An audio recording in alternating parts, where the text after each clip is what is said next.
Hey folks, Maker here, back with our latest picks for the month of August. No babble this time. Here's our number one pick for this month. Hey, listen! Perhaps one of the most anticipated games for the month, Black Myth Wukong has you take on the role of the legendary Sun Wukong from the famed Chinese novel Journey to the West.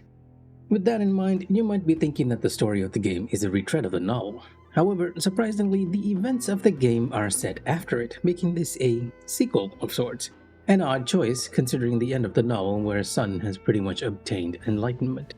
Our playable Sun Wukong might even be a completely different shape-shifting character from the mythos, known here as the Destined One.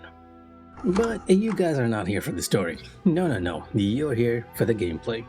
At first glance, Black Myth Wukong looks pretty Souls-like. You have a stamina bar, a healing board, and enemies even respawn when you rest. Recent previews, however, have shown that despite these elements, the game leans more towards the action side of things. It's faster and more linear with tons of bosses and color-coded gear sets and items for you to find. Sun Wukong himself cannot block or parry, barring reflecting arrows, so the focus is on dodging and attacking.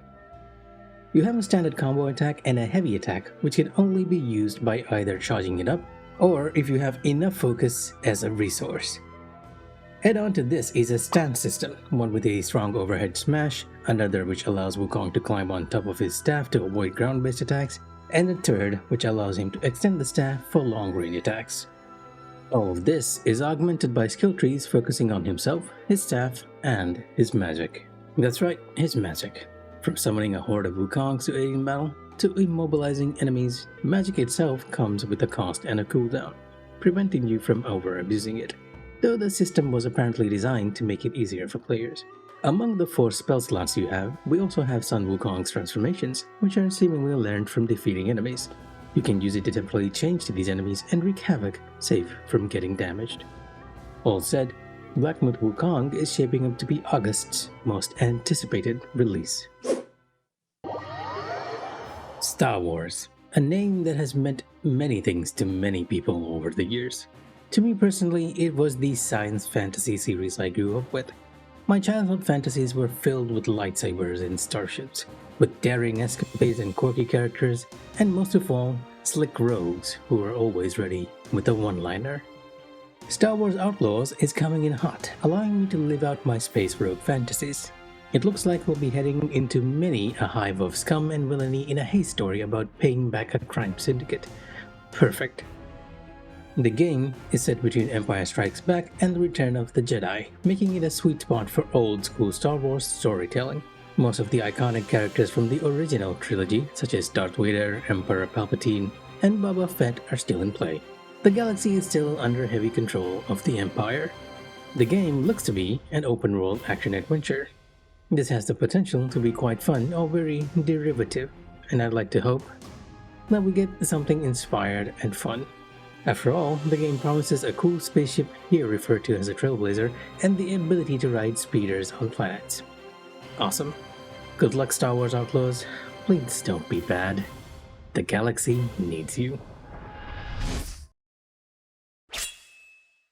Normally, we usually pick a newly released game or expansion for this, but switching it up this time, let's talk about an update for a game that's already out there, as in version 5.0 of Genshin Impact, aka the Natlan update, named after the upcoming new region.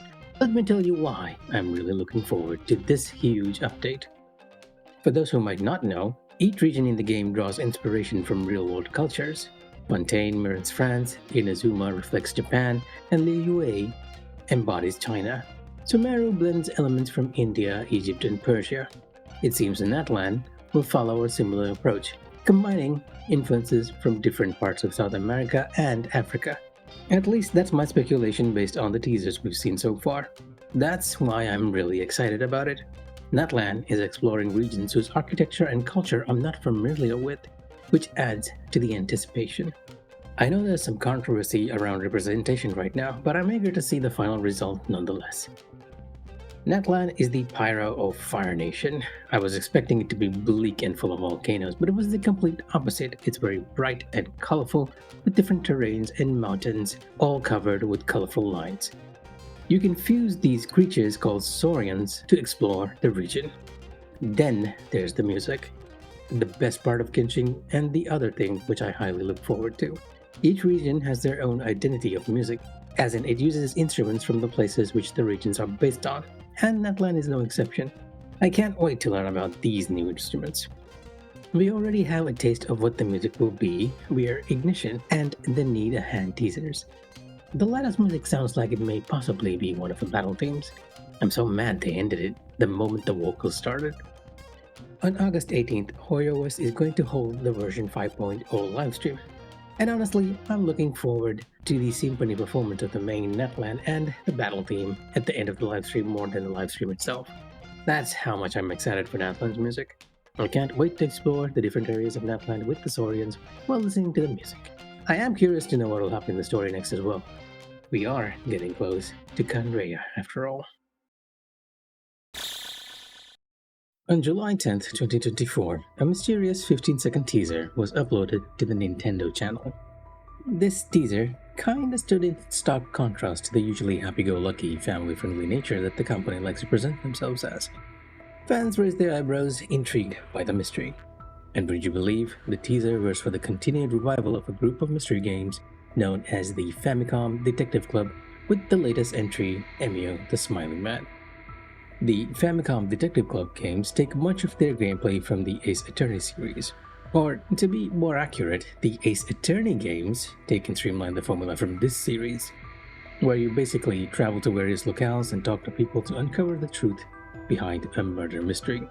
Although the whole process might be a bit less straightforward in this game, as you often have to do completely unrelated things to trigger progress.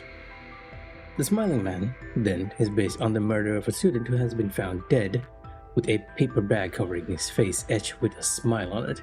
And now it's up to you, the player, to figure out how it was done and unravel a series of unsolved mysteries from 18 years ago. Detective fans, this one's for you.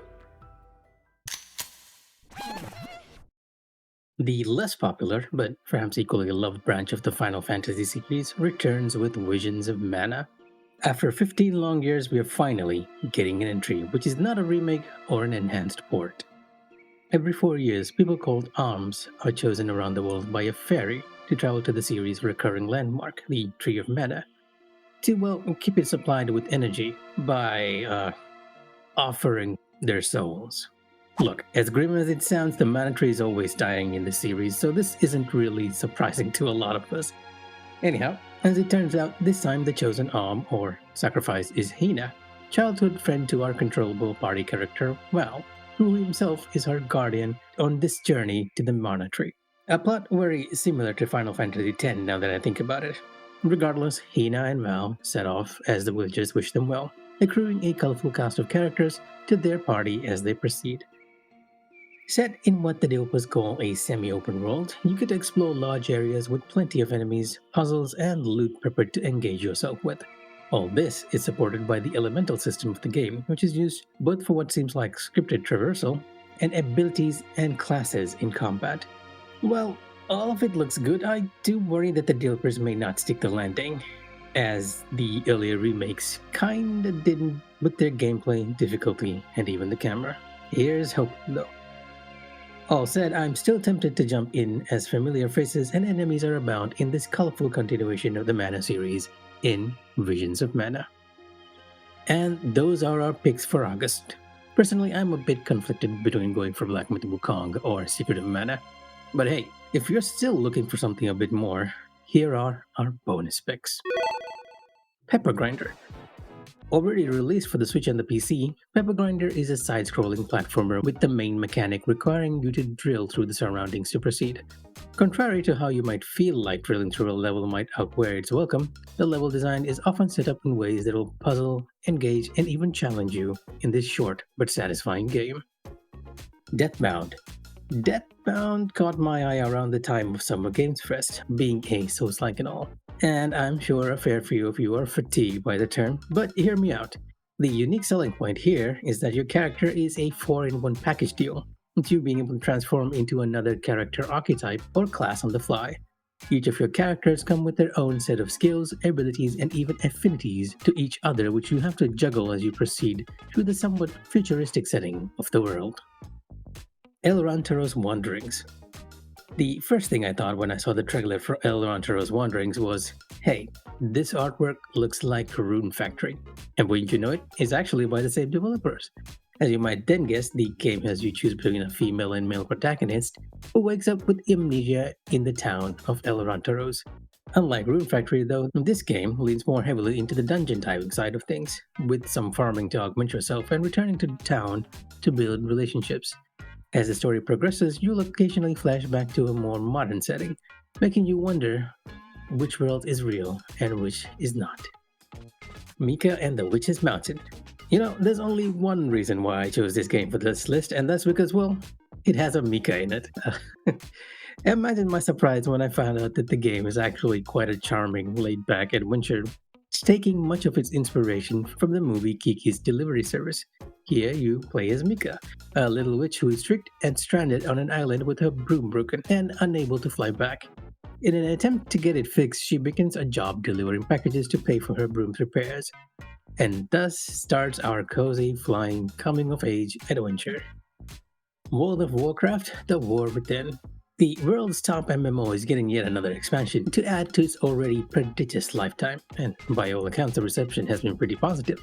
With an additional race in the form of the Earthen, a race made of living stone, you can now enter the world beneath Azeroth, which quite honestly doesn't at all seem like it's underground from the trailers.